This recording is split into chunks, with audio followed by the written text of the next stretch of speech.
One problem that is easily solved with Power Automate is, let's say you have to send a personalized email to like 200 people communicating some kind of a salary change. You can just upload a spreadsheet with maybe the change for each individual person, and you can set up a template in Power Automate and then have it send out automatically to the correct recipient with their relevant information without worrying about any copy and paste errors that a human might make, or having to just spend so much time copying and pasting 200 emails together. Another one is if you have to move a file from an email into a folder every day. So let's say you get a report 6 a.m. or so with a certain subject line in the email. You can easily tell Power Automate, every time I get this email, just save this file into this folder on SharePoint or OneDrive or anything like that.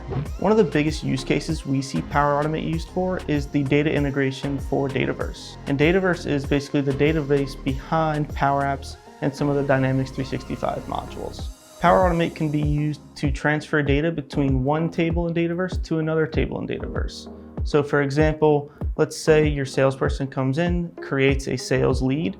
That lead then needs to trigger other status changes, let's say in the customer table. Well, we can use Power Automate to get triggered off of the sales lead creation and update the customer record.